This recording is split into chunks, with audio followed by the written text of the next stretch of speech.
Assalamualaikum warahmatullahi wabarakatuh. Selamat datang di channel Radio Cerita Trending. Terima kasih sudah klik video ini. Semoga kalian selalu diberi kesehatan, rezeki yang berkah, dan hati yang lembut untuk mengambil hikmah dari setiap kisah yang kami sajikan. Jangan lupa dukung terus channel ini dengan cara like, komen, share, dan subscribe, agar kami semakin semangat menghadirkan cerita-cerita nyata yang menginspirasi, menyentuh, dan membuka mata hati. Selamat menyimak, dan semoga ada pelajaran berharga yang bisa diambil. Pagi itu, langit sedikit mendung, angin bertiup pelan di gang kecil pinggiran kota tempat rumah sederhana milik Rika berdiri. Rumah berukuran sedang itu tampak rapi dari luar, namun pintu pagarnya tertutup rapat. Jam masih menunjukkan pukul 8:10 saat Bu Lastri berdiri di depan pagar, membawa tas kecil dan selembar amplop coklat. Tangannya agak gemetar saat menekan bel rumah. Setelah beberapa detik, suara langkah cepat terdengar dari dalam. Pintu terbuka. Rika berdiri di ambang pintu, mengenakan kaos lengan pendek dan celana pendek longgar. Matanya menatap datar. "Ada apa sih, Bu? Saya lagi sibuk," katanya tanpa senyum. "Ibu cuma mau bicara sebentar, Nak. Ini penting banget," ucap Bu Lastri pelan, berusaha menahan suaranya tetap tenang. Reka Mendesa kemudian memutar tubuh, masuk ke dalam. "Ya udah, tapi cepat ya, jangan lama-lama." Bu Lastri masuk pelan-pelan, duduk di kursi dekat jendela ruang tamu. Ia merapikan letak tasnya dan menarik napas sebelum membuka suara. "Nak, Ibu dengar dari tetangga kalau kamu mau menikah. Itu benar?" Rika langsung menoleh cepat, matanya menajam. "Iya, emangnya kenapa? Ibu nggak setuju gitu? Nggak terima saya nikah?" "Bukan gitu, Nak. Tapi kenapa kamu nggak kasih tahu Ibu langsung? Ibu kan orang tuamu. Ibu juga berhak tahu," ujar Bu Lastri dengan suara pelan. "Berhak tahu? Hah? Ibu tuh lucu ya." Rika tertawa pendek, lalu menatap lurus ke wajah ibunya. "Semenjak Ibu cerai sama Bapak, Ibu udah nggak punya hak apa-apa atas saya." "Bu." Lastri terdiam sejenak. Udara di dalam rumah terasa makin dingin. Suaranya bergetar waktu ia membalas. "Nak, Ibu minta maaf, tapi keputusan cerai itu bukan karena Ibu egois. Bapakmu, dia terlalu sering selingkuh. Dan itu salah, Ibu," potong Rika tajam. "Kalau Ibu bisa jadi istri yang baik, Bapak nggak bakal cari perempuan lain. Ibu tuh nggak bisa bikin Bapak bahagia. Ibu malah nyerah dan ninggalin semuanya. Ibu nggak kuat, Nak. Hidup Ibu waktu itu penuh tekanan. Kamu tahu sendiri gimana bapakmu perlakukan Ibu." Rika bangkit berdiri. "Saya nggak peduli. Saya ini yang jadi korban." "Cian, saya ejek-ejek karena orang tua saya cerai. Saya malu, Bu. Saya malu punya keluarga rusak." Bu Lastri hanya bisa menunduk. Tangannya meremas ujung rok yang ia kenakan. Matanya mulai berkokok-kokoka, tapi ia tahan agar air matanya tidak jatuh. "Maafkan Ibu, Nak. Ibu cuma mau kamu bahagia." "Bahagia?" Rika mendengus. "Kalau Ibu mau saya bahagia, Ibu harusnya nggak mangkul-mangkul lagi di hidup saya. Hidup saya udah enak sekarang. Mau nikah, punya rencana sendiri. Ibu nggak usah sok perhatian sekarang." "Ibu nggak pernah berhenti peduli, Rika." Sekelipin marah. "Ibu tetap ibumu. Saya nggak butuh sosok ibu lagi," teriak Rika. Ruangan itu jadi hening. Bu Lastri merasa seluruh tubuhnya seperti mati rasa. Kalimat itu bukan cuma menyakitkan, itu memutus satu ikatan yang selama ini ia pertahankan. Walaupun rapuh, ia tidak bicara lagi. Matanya menatap lantai, kosong. Suasana rumah berubah tegang. Tak ada suara selain kipas angin di sudut ruangan yang berdetak pelan. "Aku sibuk," kata Rika akhirnya, sambil melihat ponselnya. "Kalau Ibu cuma datang buat urusan yang gak penting, Ibu bisa pulang." "Baik, Nak," suara Bu Lastri lirih. Ia bangkit berdiri perlahan, memungut tasnya. Saat ia melangkah menuju pintu, Rika bahkan tidak menoleh sedikit pun di teras. Bu Lastri berhenti sejenak. Ia melihat ke arah langit yang semakin gelap. Hatinya penuh dengan perasaan tak menentu. Ia tahu anaknya belum sembuh dari luka masa lalu. Tapi sikap Rika hari ini bukan sekadar marah. Itu dingin. Itu penolakan. Ia berjalan perlahan keluar pagar, menahan air mata yang nyaris tumpah sejak tadi. Sesampainya di ujung gang, Bu Lastri duduk sebentar di bangku beton kecil dekat pohon mangga. Ia menyandarkan tubuhnya, memejamkan mata, mencoba meredam rasa sesak di dadanya. Wajah Rika terus terbayang. Tapi bukan Rika yang tadi. Ia teringat Rika kecil yang pernah memeluknya erat. memanggil ibu dengan manja, dan menangis ketika ia jatuh. Sekarang anak itu berkata ia tak butuh ibu. Hatinya benar-benar sakit, tapi ia tak bisa membalas. Ia tak ingin membalas. Ia hanya ingin Rika sadar. Ia hanya ingin hubungannya dengan anak itu kembali utuh. Tapi entah kapan dan entah bagaimana caranya, ia tidak tahu harus mulai dari mana. Dan untuk pertama kalinya sejak lama, Bu Lastri merasa mungkin ia memang sudah bukan siapa-siapa lagi bagi Rika. Langkah kaki Bu Lastri terasa berat ketika menjauh dari rumah Rika. Sepanjang gang, hatinya masih bergulat dengan kalimat-kalimat menyakitkan yang keluar dari mulut anak kandungnya sendiri. Saya nggak butuh sosok ibu lagi. Kalimat itu terngiang. Jelas, ia tidak bisa menghapusnya. Meski udara pagi itu mulai menghangat, tubuhnya tetap dingin. Seolah semua darahnya berhenti mengalir sejak percakapan mereka tadi. Sementara itu, dari dalam rumah, Rika hanya diam. Tak ada rasa menyesal di wajahnya. Ia sibuk menggulir layar ponsel sambil duduk di sofa. Tak lama, pesan masuk dari Arman. Aku tunggu di kafe dekat perempatan ya. Begitu sini, Rika bangkit tanpa berkata apa-apa. Langsung mengambil kunci, motor dan pergi. Kafe itu kecil, sederhana, tapi cukup tenang untuk berbicara. Arman sudah menunggu di sudut ruangan. Rika duduk dengan wajah kesal yang tak ia sembunyikan. Gimana? Tanya Arman. Ibu tuh bikin aku muak, jawab Rika cepat. Baru juga datang ke rumah, udah sok ikut campur segala. Arman mengerutkan kening, lalu mencondongkan badan. Ngomongin soal nikah lagi? Iya, nanya-nanya soal kamu. Terus ngomongin masa lalu lagi? Soal bapak, soal perceraian. Aku benar-benar capek dengar dia ngelantur. Arman mengangguk cepat. Makanya aku bilang dari awal, ibu kamu itu egois. Dia ninggalin ayahmu terus ngaku korban. Padahal dia yang bikin hidup kamu susah. Rika mengepalkan tangan. Dia tuh nggak ngerti betapa malunya aku waktu kecil diejek monmen cuma karena dia cerai. Tapi dia malah nyalahin bapak, nyalahin semuanya.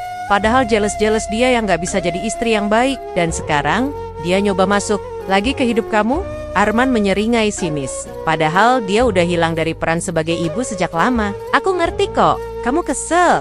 Kalau aku jadi kamu, aku juga bakal usir orang kayak gitu dari hidupku. Ucapan Arman seperti memperkuat dinding yang Rika bangun di hatinya. Ia merasa semakin benar, semakin yakin bahwa ibunya memang tidak layak disebut ibu. Obrolan itu selesai. Setelah hampir 1 jam, mereka berpisah tanpa banyak bicara. Rika pun kembali ke rumah. Sore mulai turun saat motor Rika berhenti di halaman. Bu Lastri duduk di ruang tamu, tampak sedang melipat pakaian. Ketika mendengar pintu dibuka, ia segera bangkit. Alhamdulillah, kamu udah pulang, nak. Ibu tadi sempat masak, aku udah makan di luar, potong Rika, tanpa menatap wajah ibunya. Ia melepas sepatu dengan kasar, lalu melangkah menuju kamar. Masaknya ayam goreng sama sambal kesukaanmu. Suara Bu Lastri terdengar menahan kecewa. Rika tidak menjawab. Ia justru menutup pintu kamarnya. Beberapa menit kemudian, ia keluar lagi hanya untuk mengambil minum. Bu Lastri berdiri ragu di dapur, lalu memberanikan diri. Nak, ibu cuma mau bilang, boleh nggak ibu kenalan sama Arman? Rika menoleh dengan cepat. Kenalan? Buat apa? Ibu cuma pengen tahu, siapa orang yang akan jadi suamimu. Ibu nggak minta banyak, cuma pengen kenal aja. Dengar ya Bu, Rika mendekat. Nadanya meninggi. Hidup saya sekarang bukan urusan ibu. Ibu pikir saya bakal ngajak ibu ikut campur dalam keputusan besar hidup saya? Salah besar. Tapi kamu anak ibu. Ibu nggak usah bawa-bawa. Kata anak lagi. Saya udah besar. Saya punya hak atur hidup saya sendiri. Ibu cukup diam dan jangan ganggu. Bu Lastri terdiam. Bibirnya gemetar, tapi tidak ada suara keluar. Air matanya menetes tanpa ia sadari. Rika membalikkan badan dan masuk lagi ke kamar, meninggalkan ibunya berdiri sendiri di dapur. Beberapa saat kemudian, Bu Lastri berjalan pelan ke ruang makan. Makanan yang ia masak tadi masih tertata rapi. Ia duduk, menatap ayam goreng yang kini dingin. Tangannya terulur, namun tak sanggup menyentuh apapun. Nafsu makannya hilang, perutnya kosong, tapi rasa sesak di dada jauh lebih mendominasi. Ia bertanya dalam hati, berkali-kali, apa salah ibu? Di mana kurangnya kasih sayang ibu dulu? Kenapa kamu berubah begitu jauh, Rika? Malam semakin larut. Suara azan maghrib menggema dari musola kecil tak jauh dari rumah. Tapi suasana rumah itu Justru makin sunyi. Rika belum keluar dari kamarnya. Bu Lastri menyalakan lampu dapur dan membersihkan piring yang tak disentuh siapapun. Ketika ia melangkah menuju kamar belakang, langkahnya terhenti di depan pintu kamar Rika. Ia menatap pintu kayu itu beberapa saat. Ingin mengetuk, ingin bicara, tapi ia tahu jawabannya tidak akan berbeda. Ia memilih pergi tanpa suara. Di dalam kamarnya, Bu Lastri duduk di sisi ranjang tua. Ia menunduk, menatap tangannya sendiri. Jari-jarinya yang mulai keriput, dulu yang sama yang memegang Rika saat kecil. Tangan yang pernah menyuapi, memandikan, dan mendekap Rika saat sakit. Sekarang tangan itu tak bisa menyentuh apapun tanpa ditolak. Rasanya seperti ditampar pelan, tapi berkali-kali ia merasa kalah. Bukan karena ucapan Rika, tapi karena kenyataan bahwa ia mulai percaya. Mungkin ia memang tidak dibutuhkan lagi. Suara pintu depan terbuka sebentar, lalu tertutup kembali. Entah Rika keluar, atau Arman datang. Bu Lastri tidak tahu, dan tidak mau tahu malam ini. Ia hanya ingin diam, tidak berpikir, tidak merasakan. Tapi, hatinya tidak bisa diam. Rasa sakit itu masih menempel, bahkan makin menekan. Ia tidak tahu, sampai kapan ia sanggup bertahan di rumah yang dulu penuh tawa, tapi kini jadi asing seperti tempat singgah. Ia tidak tahu, apakah esok masih akan ada ruang untuk disebut sebagai ibu. Malam masih menggantung saat Bu Lastri membuka matanya. Kegelapan di kamarnya belum pudar, tapi pikirannya sudah terlalu ramai. Ia tidak tahu pasti pukul berapa. Namun tubuhnya seolah menolak untuk tidur lebih lama. Kepingan-kepingan percakapan semalam bersama Rika masih berputar jelas di kepala. Tatapan kosong, suara tinggi, dan penolakan itu semuanya menempel, tak bisa dihapus. Ia duduk pelan di ranjang, mencoba meredam desakan air mata yang belum tuntas.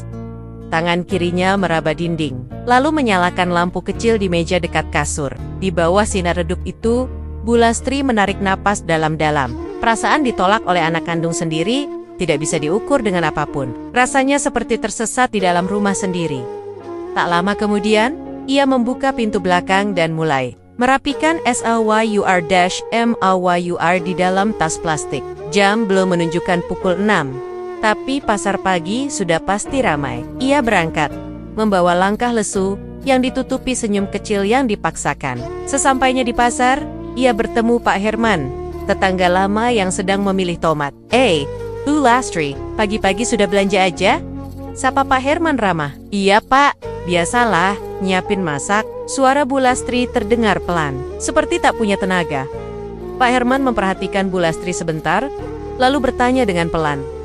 Bu, saya dengar dari anak saya, katanya Rika mau nikah, bener ya? Bu Lastri tersenyum kaku. Iya Pak, memang, begitu loh, saya juga baru tahu dari orang. Saya pikir ibu udah sibuk bantuin anak buat persiapan nikah, tapi kok nggak pernah cerita. Dengan mata yang masih menahan lelah dan sesak, Bu Lastri menjawab pelan. Saya malah tahu belakangan. Pak, Rika juga belum pernah ajak saya ngobrol langsung soal rencananya. Pak Herman tampak terkejut. Loh, lah terus? Ibu nggak diundang? Bu Lastri menggigit bibirnya sebentar, lalu mengangguk pelan. Enggak Pak, tapi mungkin dia punya alasan sendiri. Saya nggak mau mikir yang jelek. Pak Herman geling-geling kepala. Aduh Bu, anak kayak gitu keterlaluan. Ibu tetap bela dia. Iya Pak, dia anak saya. Mau bagaimanapun, saya nggak tega ngomong jelek soal dia. Lagi pula, mungkin saya juga ada salah. Dulu waktu cerai sama suami saya, Rika masih kecil. Pak Herman diam sebentar. Udara pagi, yang awalnya segar terasa dingin. Ia menepuk pelan bahu Bu Lastri. Tapi ibu jangan terus disalah-salahin. Yang penting, sekarang ibu jaga diri. Jangan sampai disakiti terus. Bu Lastri hanya tersenyum samar. Ia tahu, Pak Herman benar. Tapi hati seorang ibu tak mudah dipaksa membenci darah dagingnya sendiri. Setelah belanja selesai, Bu Lastri pulang sambil membawa beban yang lebih berat dari sekadar kantong sayur. Di rumah, suasana belum berubah. Rika masih di kamar, tak banyak bicara sejak malam tadi. Sekitar pukul 10, Arman datang. Mereka duduk di ruang tengah, mengobrol sambil membuka aplikasi di ponsel masing-masing. Bu Lastri mengintip dari dapur, tapi tak berani menyapa. Ia hanya mendengar potenggan-potenggan pembicaraan. Jadi, kita tinggal di mana setelah nikah nanti? Tanya Arman pelan. Rika memutar mata. Aku sih maunya nggak ngontrak, capek mikirin biaya tiap bulan. Lagian aku punya ide. Apa? Kenapa nggak tinggal aja dulu di rumah ibu? Arman diam sejenak. Rumah ini kan milik ibumu. Dia setuju? Tenang aja, dia pasti ngizinin. Dia juga sering bilang, nggak masalah, asal aku bahagia. Tapi itu kan rumah dia, bukan kamu. Arman menegaskan. Rika menatap tajam. Dengar ya, rumah ini berdiri dari hasil kerja keras ibu. Iya, tapi selama ini aku juga tinggal di sini. Aku anak kandungnya. Jadi secara hak, aku punya bagian. Lagian, kalau cuma numpang tinggal sementara, dia pasti nggak nolak. Arman tidak menjawab. Ia hanya mengangguk. Meski wajahnya menyiratkan banyak hitungan yang ia sembunyikan. Tak lama kemudian, Rika mendatangi ibunya di dapur. Bu, nanti setelah aku nikah, aku sama Arman tinggal di sini dulu ya. Bu Lastri sedikit terkejut. Tapi ia tidak langsung menjawab. Tangannya berhenti mengaduk wajan. Kamu yakin? Yakinlah, kan ibu juga tinggal sendirian di sini. Rumah ini besar, kita nggak akan ganggu, kata Rika ringan. Seolah semuanya sudah jelas dan pasti diterima. Bu Lastri menatap wajah anaknya, berusaha membaca sesuatu yang mungkin bisa memberinya rasa aman. Tapi ekspresi Rika tetap datar. Kalau memang itu keinginanmu, ya sudah, tinggal saja di sini, ucap Bu Lastri akhirnya. Meskipun hatinya berkecamuk, Rika tersenyum tipis, lalu kembali ke ruang tengah tanpa mengucap terima kasih. Bu Lastri kembali ke wajan, tapi pikirannya melayang. Ia tak bisa membohongi diri sendiri. Ada rasa ragu yang mengganggu. Rika tidak meminta, dia memutuskan. Arman pun belum ia kenal, belum tahu bagaimana perangainya. Tapi ia membiarkan mereka tinggal. Sebab di dalam hatinya, masih ada harapan bahwa hidup bersama kembali bisa memperbaiki luka di antara mereka. Saat malam tiba, Bu Lastri duduk sendirian di ruang tamu. Suara tawa pelan dari kamar Rika terdengar samar, tapi yang terasa di dada justru semakin sunyi. Ia menatap dinding rumahnya yang sudah ia rawat selama bertahun-tahun. Rumah itu dulunya jadi tempat berkumpul, tempat aman. Tapi kini, rumah itu terasa asing, seolah hanya bangunan yang menampung raga, bukan hati. Benarkah ini keputusan yang benar? Pikirnya. Ia mencoba menenangkan diri, tapi pertanyaan itu terus muncul. Dan di tengah lamunan itu, Bu Lastri belam. Tahu bahwa untuk kali pertama dalam hidupnya, rumah yang ia bangun dengan susah payah akan menjadi tempat di mana ia bukan lagi tuan, tapi tamu, yang keberadaannya pun mulai tak diharapkan. Keraguan yang menyelimuti hati Bu Lastri malam itu tak juga hilang meski pagi datang. Semalaman ia hanya memejamkan mata tanpa benar-benar tidur. Kepalanya penuh bayangan wajah Rika, bayangan suara Arman, dan bayangan rumah yang mungkin tidak akan lagi menjadi miliknya secara utuh.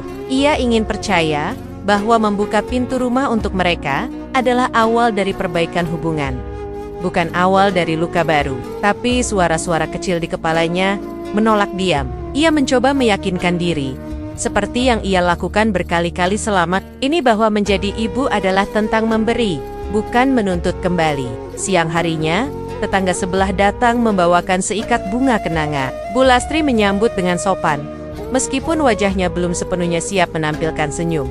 Bu, selamat ya. Saya dengar Rika udah resmi menikah. Gedungnya mewah banget loh. Ramai sekali, ujar tetangganya. Bu Lastri mengerjap.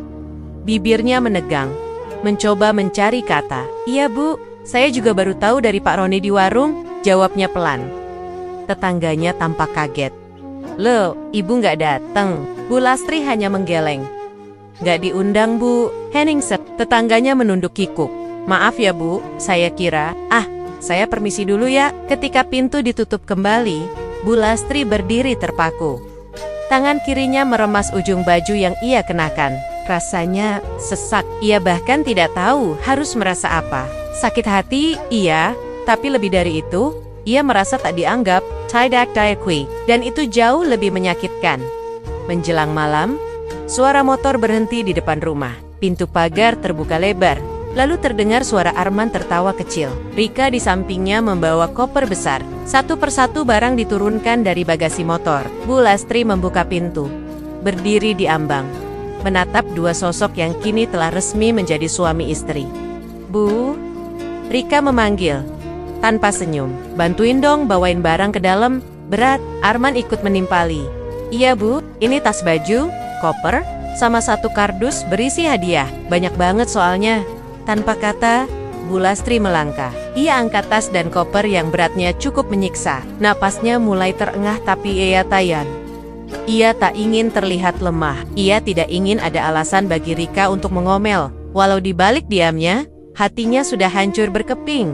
Satu persatu barang dibawa masuk. Selesai semuanya, Bu Lastri langsung menuju dapur dan memanaskan air. Ia tak tahu apa yang harus ia lakukan selain bersikap baik. Ia memasak air untuk teh, berharap bisa menyambut mereka layaknya tamu kehormatan. Tapi tak satu pun dari mereka memintanya duduk atau mengobrol. Rika langsung masuk kamar yang dulu bekas kamar tamu. Arman membuka kardus, menyusun hadiah tanpa memperdulikan Bu Lastri yang mondar-mondir di dapur.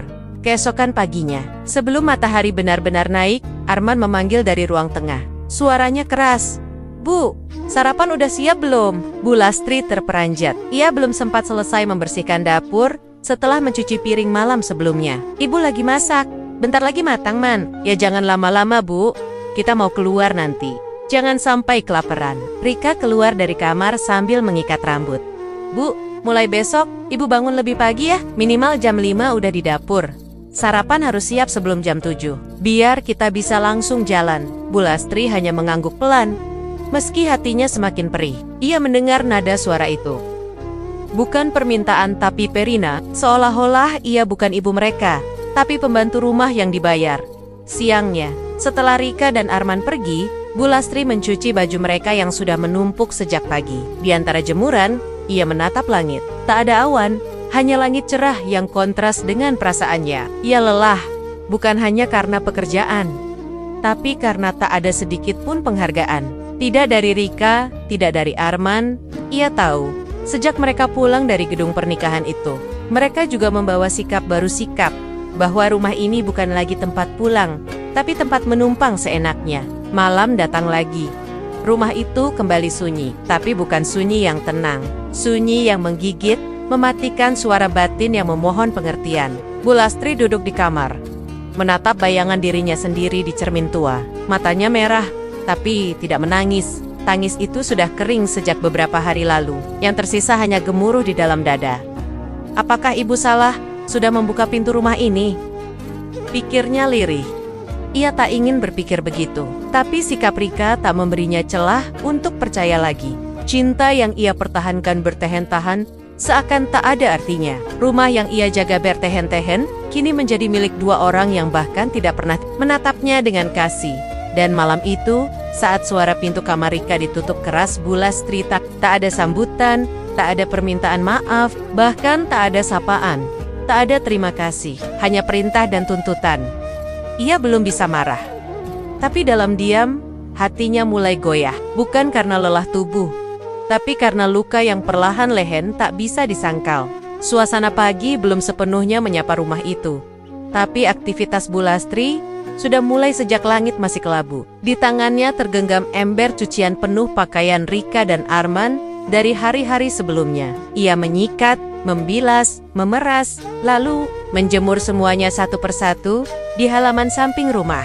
Punggungnya sudah pegal, dan jari-jarinya memerah karena air dingin, tapi ia tahan. Ia berpikir, jika semua kewajiban beres lebih awal, setidaknya ia bisa sedikit tenang menghadapi pagi. Namun kenyataan justru berkata sebaliknya.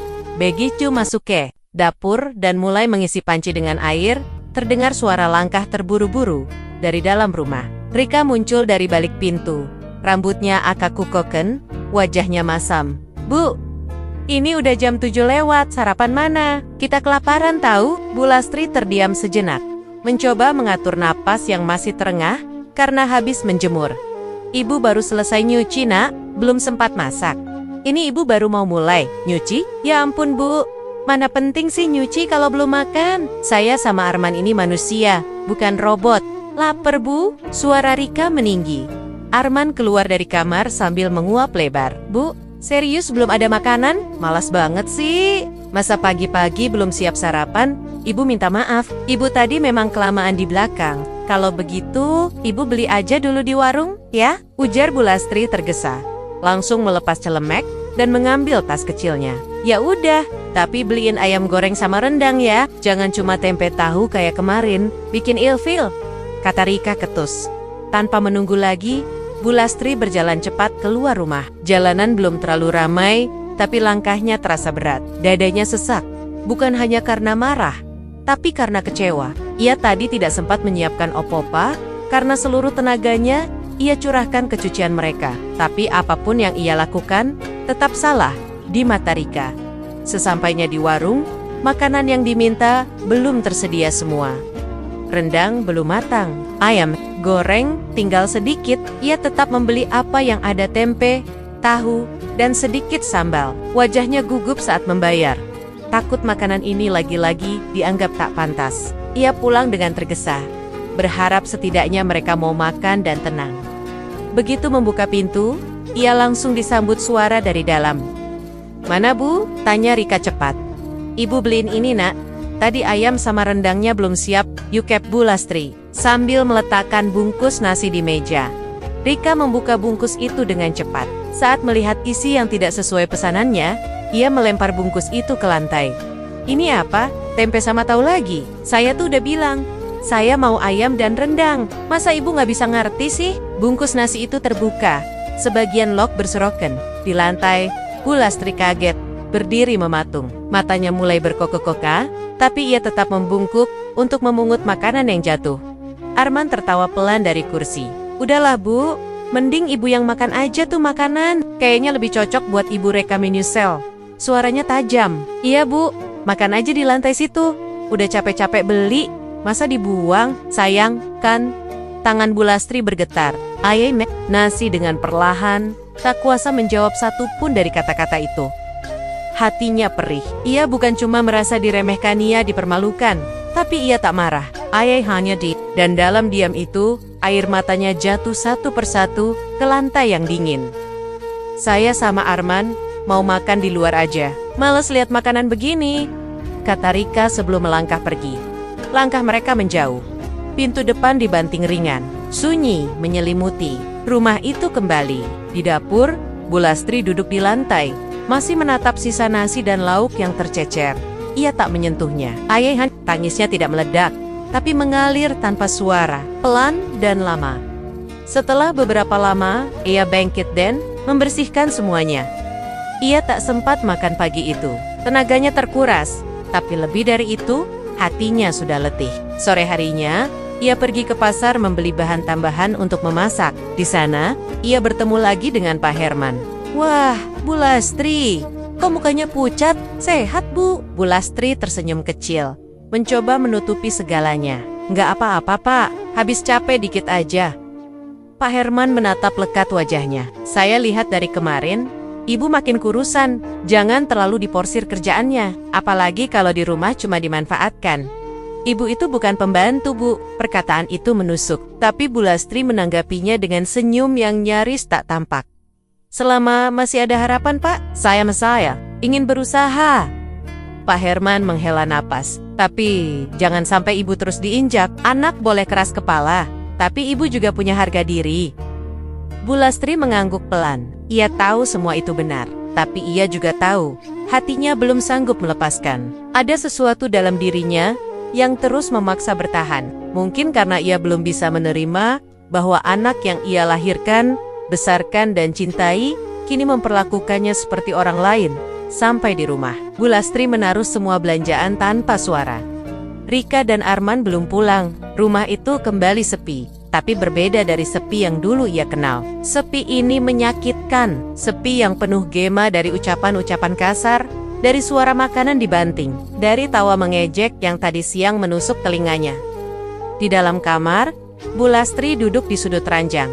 Ia menatap tembok kosong. Ia bertanya pada dirinya sendiri, untuk kesekian kalinya, apakah kesabaran ibu ini akan benar-benar mengubah sesuatu, Rika? Atau sebenarnya, ibu sedang menggali luka ibu sendiri, sedikit demi sedikit, setiap hari. Dan malam itu, Bu Lastri memejamkan mata, tapi dadanya tetap terjaga. Malam sebelumnya Bu Lastri terpejam tanpa tenang. Tubuhnya rebah, tapi jiwanya tetap terjaga. Pagi datang seperti pengulangan dari hari yang sudah-sudah. Ia bangun lebih awal, menyalakan kompor, menanak nasi, menyetrika baju kerja Arman, lalu mengecek cucian yang belum sempat dibereskan kemarin. Belum sempat ia menghela napas panjang, suara Rika sudah terdengar dari dalam kamar. "Bu, tolong bawain baju ke laundry. Sekalian beliin pulsa, ya, sama bayarin tagihan listrik ya nak." Suara Bu Lastri nyaris tak terdengar. Tubuhnya terasa berat, tapi langkahnya tetap berjalan.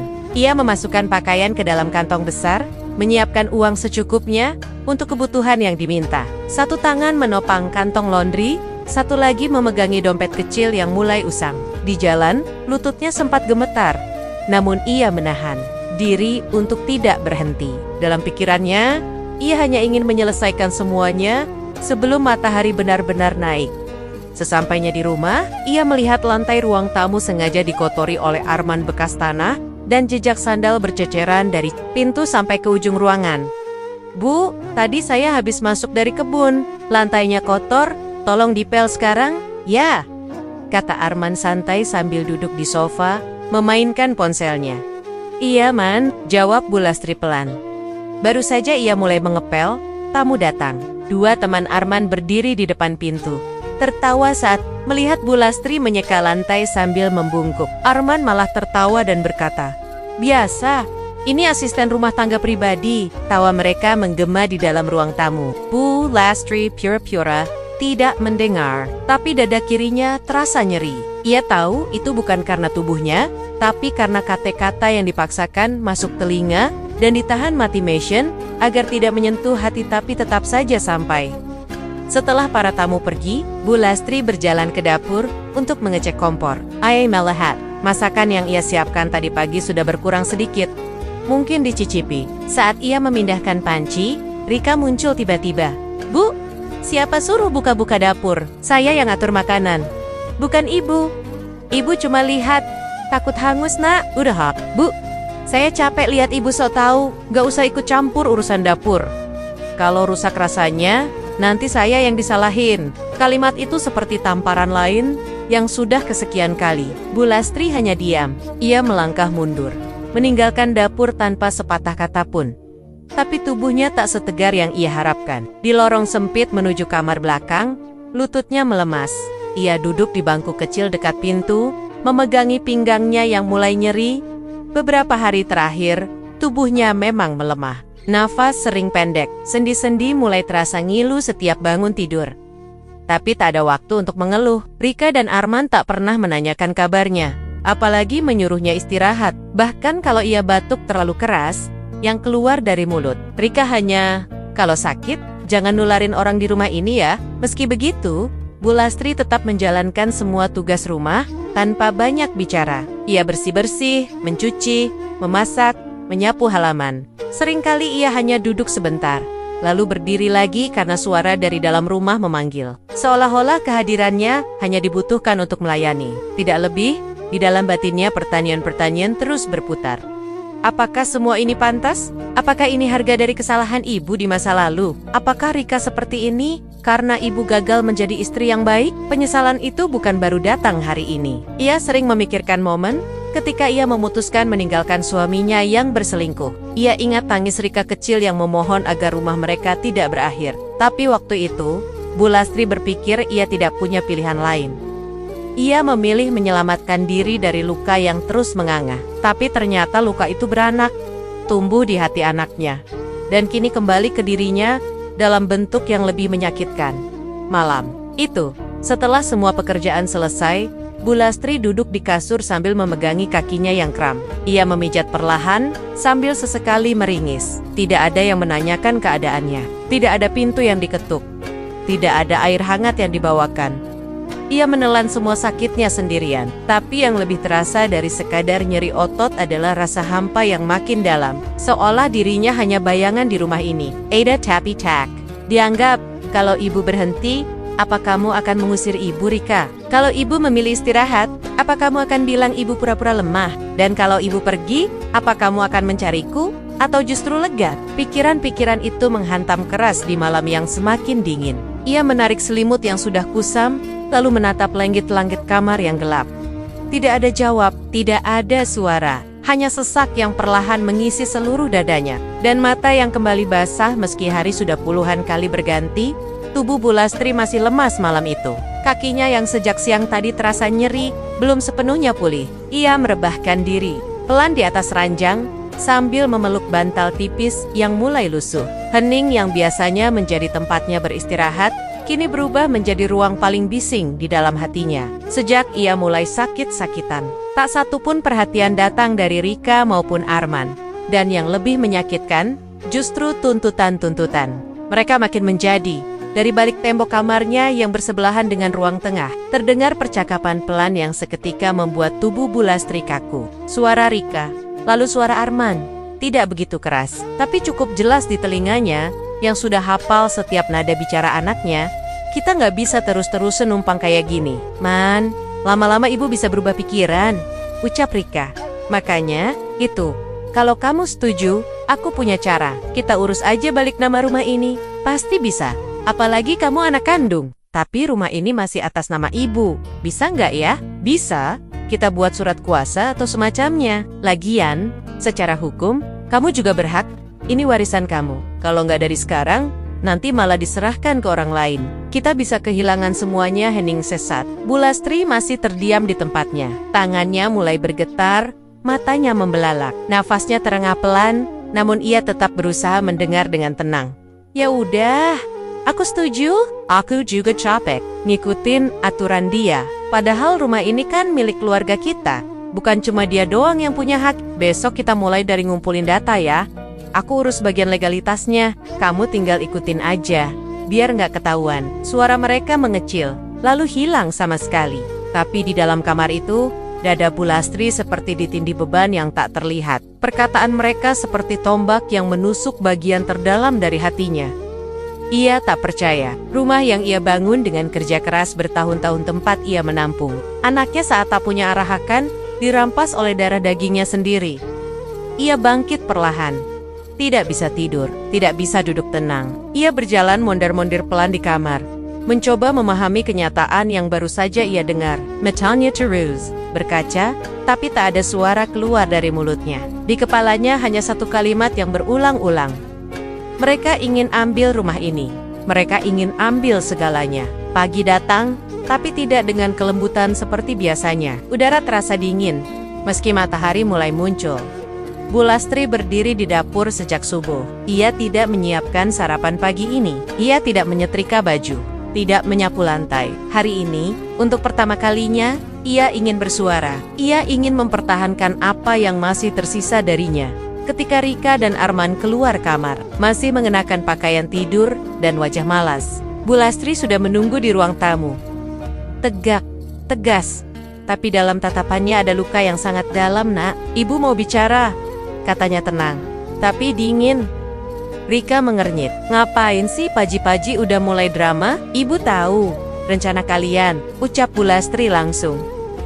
Ibu dengar semalam, kalian mau ambil alih rumah ini, balik nama sertifikat, seolah-olah ini warisan yang sudah jadi hak kalian. Rika langsung berdiri. Loh, emangnya salah? Saya ini anak kandung ibu. Apa salahnya kalau saya ngurus hak saya sendiri? Lagian ibu juga udah tua. Gimana kalau nanti rumah ini jatuh ke tangan orang asing? Arman ikut menimpali. Kami cuma mau amankan rumah ini dari kemungkinan buruk, biar nggak ribet di kemudian hari. Bu Lastri menatap mereka satu persatu. Air matanya mulai turun, tapi ia tetap berdiri. Selama ini ibu diam. Ibu bersihin rumah kalian, cuci baju kalian, masakin, bahkan ibu rela dibilang babu. Tapi ini kelewatan, Rika. Kamu bukan cuma menyakiti ibu, kamu menghancurkan ibu. Kok ibu jadi baper sih? Kalau emang rumah ini buat saya, ya wajar dong saya urus, kata Rika keras. Ibu nggak tahan lagi. Suara Bu Lastri patah. Mulai hari ini, kalian pergi dari rumah ini. Apa? Rika membentak. Ibu ngusir anak kandung sendiri. Ibu tega. Kalau kalian tetap tinggal di sini, ibu yang akan mati pelan-pelan, jawab Bu Lastri dengan suara bergetar. Ibu, nggak kuat lagi, nak. Arman menarik tangan Rika. Udahlah, ikut aja. Kita jual mobil buat kontrak rumah. Toh juga tinggal di sini bikin sumpek. Rika menatap Bu Lastri dengan mata penuh amarah. Ibu tuh pelit, egois. Saya nyesel pulang ke rumah ini. Kalau memang begitu, kata Bu Lastri, Pergilah, tapi jangan pernah bilang ini rumah keluarga. Kalau cara kalian memperlakukan ibu seperti ini. Tanpa bicara lebih jauh, Rika masuk ke kamar, membanting pintu, dan mulai membereskan barang-barangnya. Arman menelepon seseorang, entah siapa. Dalam waktu kurang dari 1 jam, koper, tas, dan dus besar sudah diletakkan di depan rumah. Mereka keluar tanpa pamit. Pintu ditutup keras, gerbang digedor sekali. Lalu sunyi. Bu Lastri berdiri sendirian di ruang tengah. Kakinya lemas. Ia terduduk di kursi dengan napas memburu. Air mata tak terbendung. Tangannya menutupi wajah. Ia menangis. Bukan hanya karena mereka pergi, tapi karena di balik kepergian itu, ia tahu hatinya belum siap bener-bener kehilangan anaknya.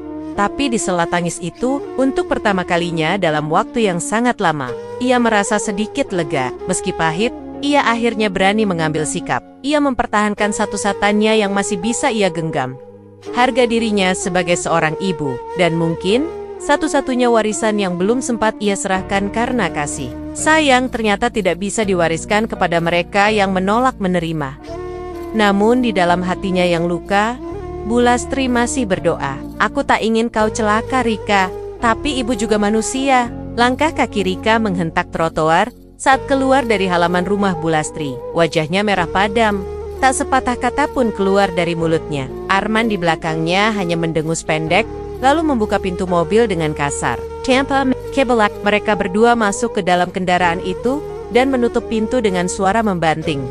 Meski mereka telah meninggalkan rumah itu, kata-kata Bu Lastri di ruang tamu tadi masih membekas. Kalimat yang tak pernah mereka sangka akan keluar dari mulut seorang ibu. Kalimat yang menusuk ego mereka. Mulai hari ini, kalian pergi dari rumah ini. Namun bukannya membuat mereka merenung, perasaan mereka justru makin dipenuhi amarah dan dendam. Arman menghidupkan mesin, dan mobil perlahan melaju menuju arah jalan utama.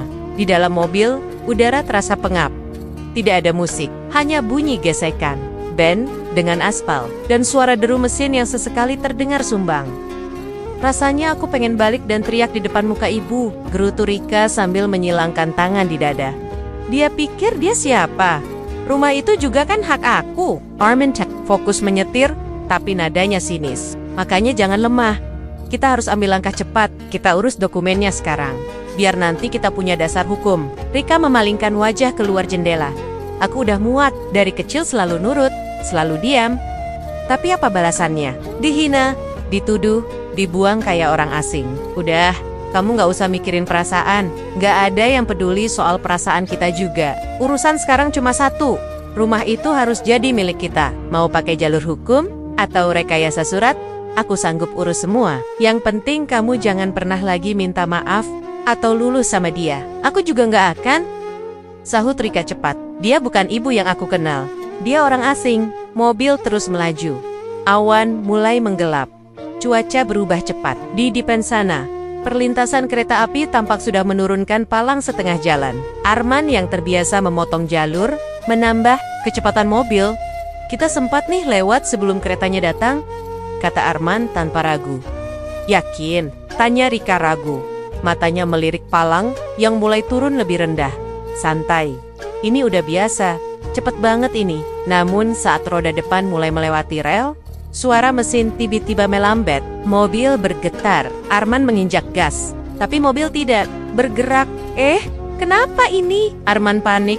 Tangannya memutar kunci berkali-kali. Mesin menyala sesaat, lalu mati lagi. Rika menoleh cepat. Cepet dong. Ini di tengah rel. Cepet Arman. Arman mencoba lagi.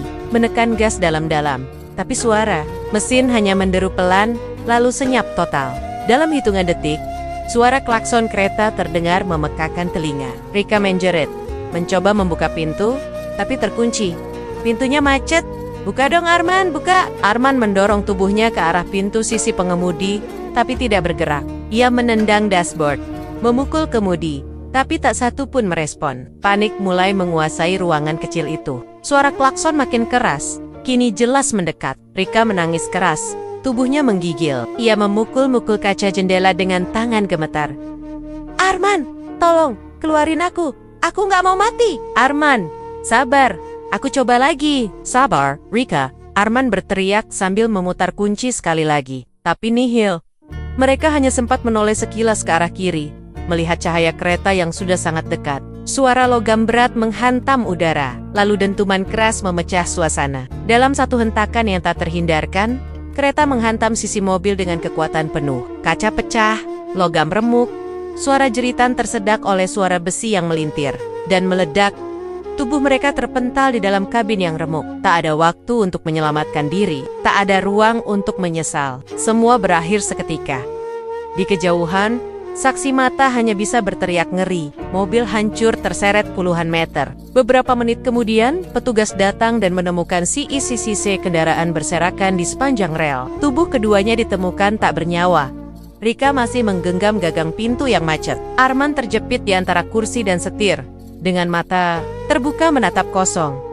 Di atas langit yang masih mendung, suara sirena ambulans menggema. Namun segalanya sudah terlambat. Dan di rumah itu, di sudut ruang yang sepi, Bu Lastri masih duduk di kursi kayu dekat jendela. Ia belum tahu apa yang baru saja terjadi, tapi dada kirinya terasa sesak tanpa sebab yang jelas. Ia menoleh ke pintu, berharap mendengar suara langkah, tapi yang ia dapatkan hanyalah keheningan yang ganjil, seolah sesuatu baru saja hilang dan tak akan kembali. Suasana pagi itu terasa ganjil. Langit tampak cerah, tapi angin yang berhembus di halaman rumah Bu Lastri membawa hawa dingin yang menusuk sampai ke dada. Ia masih duduk di kursi kayu yang sama, di sudut ruang tamu dekat jendela. Tubuhnya balem, sepenuhnya pulih dari letih yang menumpuk selama berhari-hari. Namun, pagi ini bukan kelelahan biasa yang akan menyapanya, melainkan kenyataan yang akan mengubah sisa hidupnya. Pak Herman datang tergesa-gesa. Wajahnya pucat, nafasnya tak teratur. Tatapan matanya tak mampu menyembunyikan kabar buruk yang hendak ia sampaikan. Bu Lastri, suaranya bergetar. Saya barusan dari pinggir rel. Ada kecelakaan, kereta nabrak mobil. Bu Lastri menatapnya dengan ragu. Kecelakaan? Iya Bu, dan maaf, saya harus bilang, itu mobilnya Rika sama Arman. Mereka meninggal di tempat. Semua suara mendadak hilang.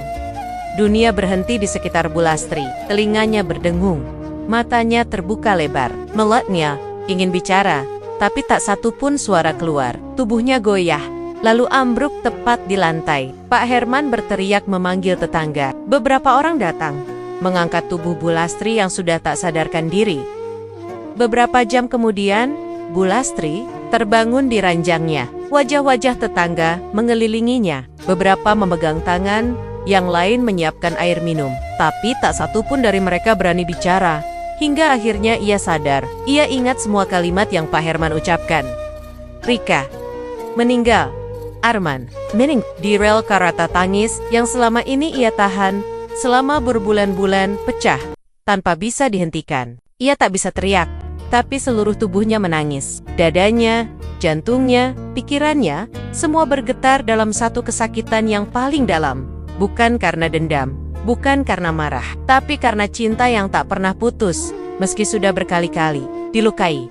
Ia bangkit, berjalan pelan menuju kamarnya, menutup pintu, lalu duduk di lantai dengan tubuh bersandar ke dinding. Di sana, ia mengingat semuanya. Suara Rika memanggilnya dengan manja saat kecil. Tangan kecil Rika yang dulu menggenggam jemari tuanya ketika takut gelap. Senyumnya saat ulang tahun pertama. Semua datang seperti tayangan film yang tak bisa dihentikan. Namun bersamaan dengan itu, kenangan yang lebih menyakitkan ikut muncul.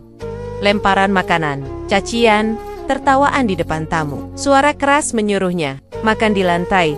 Ia menengadahkan wajah ke atas, tapi langit-langit kamarnya tak menjawab.